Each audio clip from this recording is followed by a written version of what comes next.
नमस्कार। मैं हूं मनोहर मनोज, पुनः कार्यक्रम सत्य असत्य और अर्ध सत्य में। दोस्तों, आज हम बात करेंगे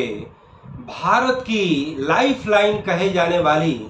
भारतीय रेलवे को लेकर। दोस्तों, भारतीय रेलवे में अभी जो तमाम खबरों की सुर्खियां बनती हैं, वह बनती हैं वंदे भारत एक्सप्रेस ट्रेन को लेकर। मोदी सरकार जब पहली बार 2014 में सत्ता में आई तो उसने बुलेट ट्रेन शुरू करने का एक तरह से नारा दिया, कॉल लिया,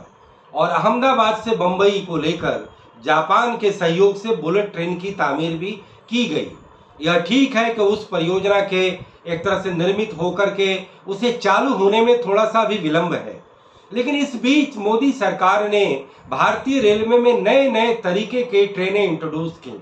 कहीं ना कहीं वो लंबी दूरी की फास्ट, कंफर्टेबल और अट्रैक्टिव ट्रेनें जो कहीं ना कहीं मिडिल क्लास कस्टमर को ध्यान में रख करके शुरू की गई। कहीं ना कहीं वो नए तरीके की कोचेस थी जो इंडियन रेलवे की कोचिंग कंपनी में बनाया गया, जिसमें कि हमसफ़र, जिसमें कि तेजस एक्सप्रेस और अब वंदे भारत एक्सप्रेस ट्रेन की एक तरह से कवायद शुरू की गई। वंदे भारत की जो इंजन है वह कहीं ना कहीं तो विमान के इंजन की तरह नुकीला है, यानी कि जिससे कि इंजन को ज़्यादा रफ्तार पकड़ने में सहूलियत मिले। भारतीय रेलवे जो अभी और भी जो सुर्खियों में आया कि वह एक लंबे समय के बाद भारतीय रेलवे में एक बहुत बड़ी दुर्घटना घटी। एक ऐसी दुर्घटना जो रेलवे के दुर्घटना के इतिहास की सबसे बड़ी दुर्घटना में से एक थी। उड़ीसा के बालासोर में एक साथ तीन ट्रेनें टकराईं और करीब 400 लोगों को एक तरह से काल के गाल में समा जाना पड़ा। उसकी जांच आई है, उसमें ये माना गया है कि कुछ एम्प्लॉइज की एक तरह से एरर थी और उन पर चार्जशीट दाखिल किया गया। दोस्तों, अभी अभी गोरखपुर में नरेंद्र मोदी ने 2 वंदे भारत ट्रेन एक्सप्रेस की वहां से शुरुआत की, और हम ये देखते हैं कि हर राज्य के किसी न किसी शहर में वंदे भारत एक्सप्रेस ट्रेन की शुरुआत की जा रही है। यह माना जा रहा है कि अगले 3 साल में देश में कम से कम 50 वंदे भारत एक्सप्रेस ट्रेनें चलेंगी, और इसके तहत करीब करीब अभी 6 से लेकर के करीब 12 ट्रेनों की एक तरह से शुरुआत हो भी चुकी है। दोस्तों, हम ये कहना चाहेंगे, जो आज मेरे इस कार्यक्रम का मुख्य मकसद है, कि वंदे भारत ट्रेन के जरिए रेलवे यदि सुर्खियां बटोर रहा है, रेलवे में निजी क्षेत्र को लाने को लेकर के सुर्खियां बटोर रहा है, रेलवे वो तमाम जो कुछ लोगों को जो फ्रीबीज दिया करता था, जिसमें सीनियर सिटीजन और सबसे महत्वपूर्ण लोकतंत्र के चौथा खंभा माने जाने वाले मीडिया नवीसों के लिए जो कुछ छूटें थीं, जो कुछ चंद मीडिया कर्मी उसका उपयोग करते हैं, उन छूटों को जो वापस लिया गया, रेलवे मंत्री अश्विनी वैष्णव ने यह कहकर के उन छूटों को दोबारा चालू करने से मना कर दिया, मानो रेलवे को कई हजार करोड़ का उससे नुकसान हो रहा है। लेकिन सवाल यह है कि अभी रेलवे में जितनी कवायदें की जा रही हैं, मोदी सरकार ने रेलवे में कैपिटल इन्वेस्टमेंट रिकॉर्ड मात्रा में करने को लेकर के भी वाहवाही लूटी है। यह बताया गया कि पिछले 8 साल में करीब 2.5 लाख करोड़ का निवेश भारतीय रेलवे में किया गया, जो कि पिछले 5 साल में केवल 40,000 करोड़ का निवेश था। और ये बात सही है कि हर साल रेलवे में, चाहे वो नए लाइनों का निर्माण हो, चाहे वो रेलवे का लाइनों का चौड़ीकरण हो, या रेलवे लाइनों का दोहरीकरण हो, चाहे रेलवे लाइनों का विद्युतीकरण हो, या नए तरीके की वैल्यू एडेड ट्रेनों की शुरुआत हो, फ्रेट कॉरिडोर की स्थापना हो, और कहीं ना कहीं गुड्स ट्रेन को ज़्यादा डेडिकेटेड कॉरिडोर से लेकर उसके जरिए ज़्यादा रेवेन्यू कमाने को लेकर के हो। दोस्तों, हम ये कहना चाहेंगे कि जब कोविड महामारी का जब दौर आया था तो पैसेंजर सेवाओं को बिल्कुल बंद रखा गया और केवल माल ट्रेनें चलाई गईं। यहाँ तक कि फुल फ्लेजेड भारतीय रेलवे को परिचालित करने के लिए कुछ ज़्यादा वक्त लगाया गया। जब कोविड के तमाम जो बंधन थे वो समाप्त कर दिए गए, लेकिन रेलवे को फुल फ्लेजेड चलाने में काफ़ी समय लिया गया, तो कहीं ना कहीं रेलवे का उससे रेवेन्यू मारा गया। लेकिन आज चूंकि हमारी इकोनॉमी पूरी तौर पे खुल चुकी है, तो रेलवे भी पूरी तौर पर खुल चुकी है। पूरे इकोनॉमी को मोमेंटम मिला है, तो रेलवे को भी मोमेंटम मिला है। और कहीं ना कहीं ये माना जा रहा है कि भारतीय रेलवे 1 साल का अब तक का सबसे बड़ा रेवेन्यू करीब 1 लाख करीब 90,000 करोड़ रुपए वह कमाने जा रही है, जिसके तहत करीब 1,35,000 करोड़ करीब माल भाड़े से और करीब 60 से 65,000 करोड़ करीब पैसेंजर के जरिए वो एक तरह से कमाई करेगी। दोस्तों, हम ये कहना चाहेंगे कि भारतीय रेलवे जो अपने आप में कई विशिष्टताओं से भरा हुआ है, जो भारत राष्ट्र राज्य का प्रतीक है, भारत की आज़ादी का प्रतीक है, भारत की एकता और अखंडता का प्रतीक है, भारत के इकोनॉमी के मोमेंटम का प्रतीक है, भारत की आधारभूत संरचना के विस्तार का प्रतीक है, भारत की सांस्कृतिक एकता का प्रतीक है, भारत के पर्यटन उद्योग का एक बहुत बड़ा वाहक है। ऐसे में भारतीय रेलवे को लेकर के जो एक कॉम्प्रिहेंसिव जो रेलवे पॉलिसी बननी चाहिए और भारतीय रेलवे के तमाम पक्षों को लेकर जो एक ब्लैक एंड व्हाइट यानी कि एक श्वेत पत्र जारी होना चाहिए, मोदी सरकार उस कार्य से अभी गुरेज कर रही है। वंदे भारत एक्सप्रेस को लेकर के रेलवे सुर्खियां पा रहा है। गति शक्ति योजना के तहत रेलवे को सर्वोच्च प्राथमिकता दी गई। भारत सरकार ने अपने सार्वजनिक परिसंपत्तियों के द्वारा जो 6 लाख करोड़ जो है मोनेटाइजेशन के जरिए जो राजस्व अर्जित करने का जो फैसला लिया, उसमें पहले या दूसरे नंबर पर रेलवे को स्थान दिया गया है। सारी बातें ठीक हैं, लेकिन जब तक आप रेलवे को लेकर के एक विस्तृत नीति नहीं बनाएंगे और पिछले दरवाजे से आप रेलवे में निजी क्षेत्र को प्रवेश देंगे, तो फिर भारतीय रेलवे में ये तमाम कैपिटल इन्वेस्टमेंट का कोई मायने नहीं निकलता। हम यह भी सुनते हैं कि कई सारे स्टेशनों को विश्व स्तरीय बनाया जा रहा है और उसमें हजारों करोड़ रुपए खर्च किए जा रहे हैं। यह बात ठीक है कि स्टेशनों के विश्व स्तरीय बनाने से रेलवे के न तो रेवेन्यू पर और न ही यात्री के सुविधाओं पर कोई खास फर्क पड़ता है, बल्कि हम यह भी कहना चाहेंगे कि यात्रियों की सुविधाओं की बात आती है तो भारतीय रेलवे में ज़्यादा से ज़्यादा प्रतीक्षालय बना देना, पानी बिजली पार्क का और सौंदर्यीकरण कर देना, साफ सफाई कर देना, ये ज़्यादा अहम मुद्दे नहीं हैं। भारतीय रेलवे में यदि यात्री सुविधाओं की बात करते हैं तो भारतीय रेलवे के तमाम यात्रियों को ऑन डिमांड टिकट मिलना ये सर्वोच्च प्राथमिकता होनी चाहिए। भारत में रेलवे अपने सेक्टर में एक मोनोपोली ऑर्गेनाइजेशन है, इस लिहाज से इसे प्रतियोगिता नहीं मिलती और यात्रियों को भारतीय रेलवे पर डिपेंड करना पड़ता है। और प्रतियोगिता के लिए रोड सेक्टर है जिसमें चलने वाली बसें वह एक तरह से सरकार और निजी क्षेत्र दोनों द्वारा चालित हैं और दोनों राज्य सरकारों के नियंत्रण में होती हैं। तो रेलवे को प्रतियोगिता नहीं मिलने से लंबी दूरी की जो हमारी जो मांग है, जो अर्थव्यवस्था क्या जब जैसे ही गतिविधि बढ़ती है, अर्थव्यवस्था की तमाम सक्रियताएं बढ़ती हैं, तो रेलवे सेवाओं की भी, पैसेंजर सेवाओं की भी मांग बढ़ती है। लेकिन हमारी रेलवे जो लंबी दूरी की ट्रेनें हैं वो ऑन डिमांड टिकट नहीं प्रोवाइड कर पाते और एक कोचेज में जिसमें कि केवल मुकर्रर 81 या 82 सीटें हैं, उसमें 300 यात्री भारत सरकार के आंकड़ों के ही मुताबिक यात्राएं करते हैं और वो 300 यात्री उतने ही किराए भरते हैं जितना सीट पाने वाला या बर्थ पाने वाला यात्री भरता है। कुल मिलाकर के रेलवे को लेकर के जो एक कॉम्प्रिहेंसिव व्यू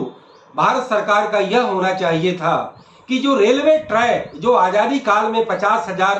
किलोमीटर था, जिसमें केवल 20,000 की बढ़ोतरी पिछले 75 साल में हुई और अभी करीब करीब हम 70,000 किलोमीटर रेलवे ट्रैक है। हम अगर निजीकरण की बात करते हैं तो क्यों नहीं हम टेलीकॉम की आधारभूत संरचना की ही तरह निजी क्षेत्र को रेलवे में भी ट्रैक निर्माण में लाते हैं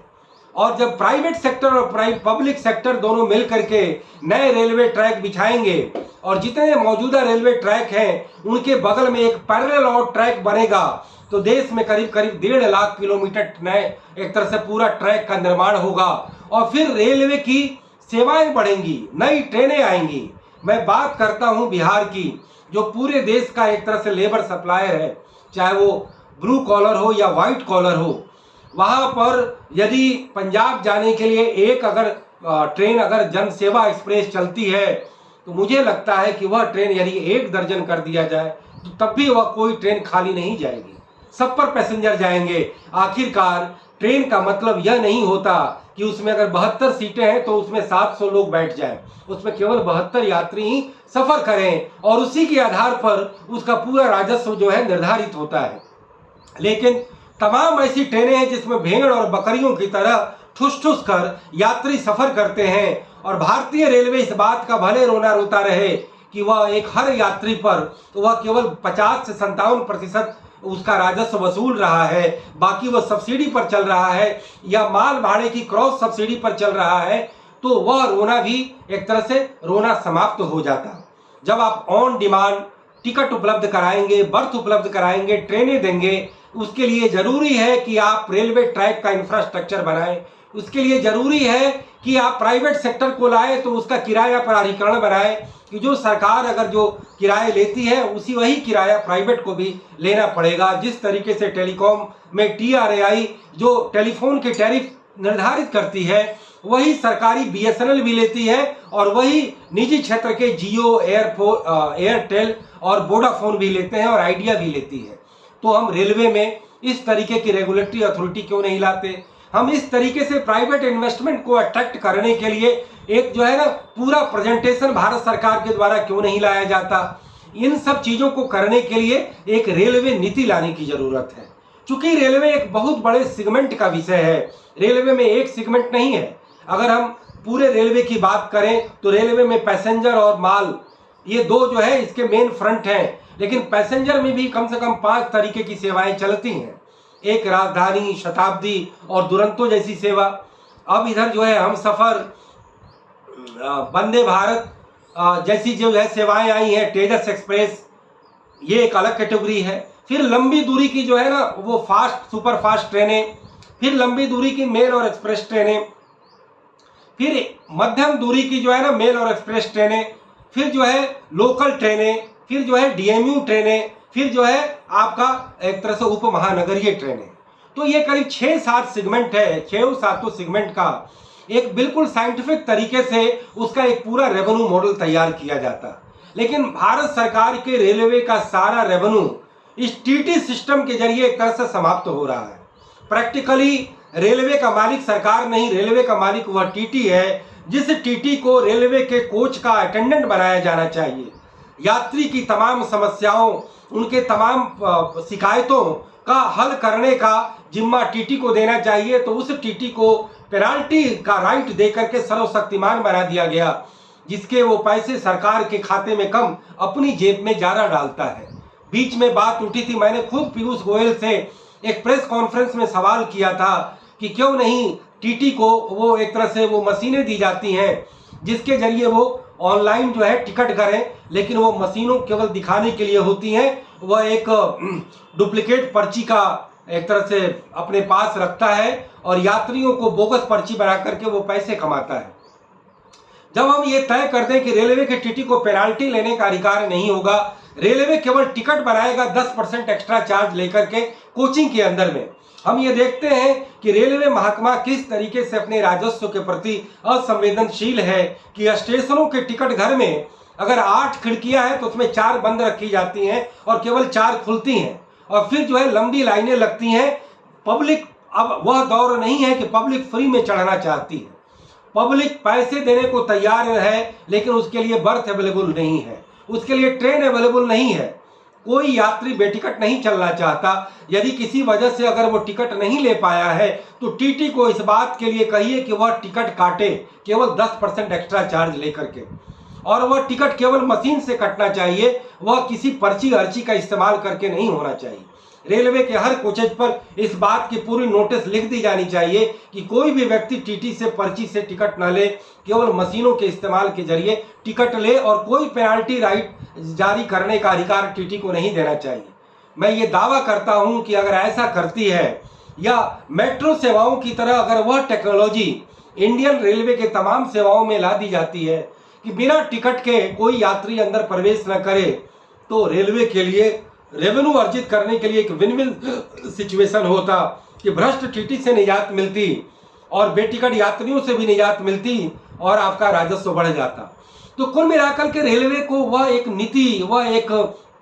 व्हाइट पेपर जारी करना चाहिए जिससे यह पता चले कि किस सेगमेंट में भारतीय रेलवे को घाटा होता है, किस सेगमेंट में सरप्लस मिलता है, किस सेगमेंट में घाटा ज्यादा है, तो फिर उसकी कमियों का, उसके कारणों को ढूंढा जाता। मैं ये कहना चाहूंगा कि एक तरफ TT का भ्रष्टाचार है तो दूसरी तरफ रेलवे के पार्सल सेवाओं में, रेलवे के माल भाड़े में, रेलवे के तमाम और सेवाओं में घोर करप्शन है। घोर उसमें टाउट और दलालों का बोलबाला है और रेलवे के वो तमाम अधिकारी उसकी मिलीभगत से रेलवे के राजस्व का हनन करते हैं और कहीं ना कहीं कुल मिलाकर के रेलवे केवल पेनाल्टी के जरिए उस अपने कंज्यूमर को शोषित करना चाहती है, जो कंज्यूमर हमेशा पैसे देकर अपनी पार्सल सेवाओं को और अपने पैसेंजर सेवाओं को हासिल करना चाहता है। तो कुल मिलाकर के प्राइवेट सेक्टर को बुलाना कहीं से भी गलत नहीं है। प्राइवेट सेक्टर आता है तो रेलवे के ट्रैक बिछाने में एक बहुत बड़ा निवेश उसी तरीके से आएगा जिस तरीके से टेलीकॉम में आया। अगर बड़ी लंबी दूरी की अच्छी ट्रेनों में आप प्राइवेट सेक्टर को मैनेजमेंट देना चाहते हैं तो दीजिए, लेकिन उसके किराए सरकार को निर्धारित करने का अधिकार होना चाहिए। रेलवे में इस तरीके का हौच पौच है कि राजनीतिक दबाव में रेलवे हर साल किराए को प्रचंड रूप से बढ़ाने से बचती है कि उसे आलोचना का शिकार होना पड़ेगा, लेकिन अंदर खाने से वो किराए बढ़ाए जाते हैं। कहीं न कहीं तत्काल सेवाओं के जरिए उस घाटे की भरपाई की जाती है जो रेलवे के किराए नहीं बढ़ाने से होती है। ऐसे में यह सवालात उठता है कि रेलवे जो अपने प्रीमियम ट्रेनों के जरिए या शताब्दी और राजधानी एक्सप्रेस में फ्लेक्सी फेयर के जरिए जो औने पौने जो दुगुना और तिगुना जो किराया वसूलती है, वो कहीं ना कहीं रेलवे के उपभोक्ताओं के साथ विश्वासघात है। हमने यह भी देखा है कि शताब्दी और राजधानी और बड़ी ट्रेनों में जो फर्स्ट क्लास एसी का किराया होता है वो हवाई जहाज के किराए से भी ज़्यादा होता है। अभी आज ही एक खबर आई है कि रेलवे ने अपने उन बड़ी ट्रेनों के सेकंड AC 2 और AC फर्स्ट क्लास के किरायों में कमी लाने का फैसला लिया है, जिनके कोचेज में केवल 50% ऑक्यूपेंसी होती है। आखिर रेलवे ने यह क्यों फैसला लिया? क्योंकि कंज्यूमर को यह लगता था कि रेलवे गाहे बगाहे हमसे फ्लैक्सी फेयर के जरिए किराए लेती है, तो हाँ, हम उसे कहीं ना कहीं एक रैशनल वे में उस किराए को पुनर्निर्धारित कर सकते हैं और उसे पारदर्शी बनाकर कम से कम सरकारी महकमा जनता को किसी भी तरीके से उन्हें ठगने और उनसे ज़्यादा पैसा वसूलने का काम न करे, जो काम निजी सेक्टर जिसके लिए विख्यात है। तो ऐसे में अगर माल भाड़े का भी सवाल आता है कि माल भाड़े के जरिए भारतीय रेलवे को 2/3 आमदनी होती है और रेलवे अपने कुल खर्चे का केवल 1/3 माल सेवाओं में देता है, दूसरी तरफ पैसेंजर सेवाओं में 2/3 खर्चे होते हैं और 1/3 आमदनी होती है। इस परस्पर असंतुलन को भी कम किया जा सकता है। अगर समाप्त नहीं किया जा सकता है तो कम जरूर किया जा सकता है। हम ये नहीं चाहते कि आप रेलवे के खर्चे की भरपाई करने के लिए माल सेवाओं में जो है बेतहाशा बढ़ोतरी करें और इंडस्ट्री के परिवहन सेवाओं को महंगा कर कहीं न कहीं इन्फ्लेशन को बढ़ाने का काम करें। मुझे लगता है औचित्य के आधार पर, एप्रोप्रिएटनेस के आधार पर रेलवे को हर साल मुद्रास्फीति के दर के हिसाब से अपने किराए और माल भाड़े में जो उनका सालाना जो मुद्रास्फीति दर जो थोक मूल्य सूचकांक का के आधार पर जो तय होता है, जो 3 से 4% होता है, इसे कानूनी इजाजत दे दी जानी चाहिए, जिससे किसी भी तरीके का यह न लगे कि आप कोई डिस्क्रिशनरी पावर का इस्तेमाल करके किसी ट्रेन का बहुत ज़्यादा किराया बढ़ा देते, कई माल ट्रेनों का जो है आप माल भाड़ा बढ़ा देते, कई जगह पर जो है ना केवल रेवेन्यू की एक तरह से लूट होती है। कई लोकल ट्रेनों में तो टीटी ही नहीं होता, टीटी उन्हीं ट्रेनों में जाना पसंद करते हैं, ड्यूटी करना पसंद करते हैं जो बिल्कुल कमाऊ ट्रेनें हैं। जिन ट्रेनों में आमदनी की गुंजाइश नहीं होती, जो दूर दराज के इलाके में जाते हैं, उन ट्रेनों में टीटी जो है वो घूम कर टिकट नहीं चेक करते। मुझे लगता है टिकट चेक करने का प्रश्न नहीं है। अगर मेट्रो ट्रेन की टेक्नोलॉजी आ जाए तो उसकी बिल्कुल भी ज़रूरत नहीं है। हर ट्रेन में रेलवे टीटी का एक अलग पद के रूप में उपस्थिति सुनिश्चित की जाए, चाहे वो प्राइवेट सेक्टर से आप हायर करें और उन्हें 10% कमीशन के आधार पर मशीन के जरिए उन्हें टिकट काटने का अधिकार, केवल 10% एक्स्ट्रा बुकिंग खिड़की से 10% एक्स्ट्रा कोच में लेने का अगर अधिकार दे दिया जाए तो हमारे देश में जो करीब 7-8 हज़ार या 9 हज़ार ट्रेनें रोज चलती हैं, मुझे लगता है कि भारतीय रेलवे अपने कुल राजस्व का कम से कम 50% राजस्व अपने पैसेंजर सेवाओं से वसूलने में कामयाब होगी। तो रेलवे का जो कुल मिलाकर के जो थ्रस्ट एरिया है, विश्व स्तरीय स्टेशन बनाना, बड़ी बड़ी नई नई ट्रेनें ला करके उसके राजस्व अर्जित करना और जो कैपिटल इन्वेस्टमेंट जो भारी मात्रा में सरकारों के द्वारा किया जा रहा है, क्या ये निजी क्षेत्र के लिए परोसने के लिए किया जा रहा है कि निजी क्षेत्र आए और बने बनाए इंफ्रास्ट्रक्चर पर जो है अच्छी अच्छी ट्रेनें और अच्छे अच्छे ट्रेन होस्टेस के साथ वो कमाई करें? क्या मोदी सरकार की अंदर खाने की यह योजना है कि वो कॉरपोरेट को भारतीय रेलवे को एक तरह से गिफ्ट देना चाहते हैं? ये निहायत एक गलत बात होगी। हमें लगता है कि अगर सुधारों की समर्थक मोदी सरकार है तो यह सुधार रेलवे में उसे अविलंब लाना चाहिए और रेलवे को पूरा पारदर्शी बनाकर प्राइवेट सेक्टर को उसमें आमंत्रित करना चाहिए इंफ्रास्ट्रक्चर के निर्माण में, रेलवे ट्रैक के निर्माण में। और मैं ये कहना चाहूंगा कि रेलवे को 2 विभागों में बांटना चाहिए, एक रेल इंफ्रास्ट्रक्चर डेवलपमेंट विभाग और दूसरा रेलवे ऑपरेशन विभाग। इसके जरिए कोई पॉलिटिकल इंटरफेरेंस नहीं होगा और प्राइवेट सेक्टर का आगमन होगा, एक रेगुलेटरी अथॉरिटी, एक किराया प्राधिकरण अथॉरिटी होगी। तो भारतीय रेलवे, मुझे लगता है कि जो अभी 2 लाख करोड़ राजस्व अर्जित करने में संघर्ष कर रही है, वह करीब 5 लाख करोड़ का राजस्व आसानी से वसूल सकती है। लेकिन सरकारों को इच्छा शक्ति दिखानी होगी, सरकारों को एक बड़े ब्रॉड माइंड से सोचना होगा, एक बड़े विजन के साथ सोचना होगा और उन्हें वैल्यू फॉर मनी और रेलवे के एक एक इन्वेस्टमेंट, जो एसेट क्रिएट किया गया है, जो रेलवे में 15 लाख की रिकॉर्ड एम्प्लॉई संख्या है, उसके हिसाब से रेलवे का जो योगदान होना चाहिए उस पर रीलुक करने की जरूरत है, रीथिंकिंग करने की जरूरत है और कुल मिलाकर के रेलवे के लिए एक व्यापक नीति लाने की जरूरत है। रेलवे का एक व्हाइट पेपर लाकर इसे ज्यादा पारदर्शी और इसे भारत सरकार का एक बहुत बड़ी कमाऊ संस्था बनाने की जरूरत है। तो इसके लिए जरूरी है कि देश के 140 करोड़ की जनता की सेवा देने, इंफ्रास्ट्रक्चर का निर्माण करने और भारत का एक विशाल जो है एक भारतीय सभ्यता और संस्कृति के देश का समागम दुनिया के सामने प्रदर्शित करने के लिए रेलवे के लिए इन सारे सुधारों का कॉल लेना पड़ेगा और कुल मिलाकर के भारतीय रेलवे को एक महान भारतीय रेलवे के रूप में तब्दील करने का प्रयास करना होगा। और मुझे लगता है कि तमाम मानकों पर भारतीय रेलवे जो दुनिया की जो तीसरी सबसे बड़ी रेल सेवा है, मुझे लगता है कि भारतीय रेलवे दुनिया की सबसे बड़ी सेवा भी बन सकती है। तो दोस्तों, इसी नोट के साथ मैं अपनी यह बात समाप्त करता हूँ। फिर किसी मुद्दे पर, फिर किसी सवाल पर पुनः बात होगी। इजाज़त दीजिए। नमस्कार, जय हिंद, गुड बाय, शब बखैर।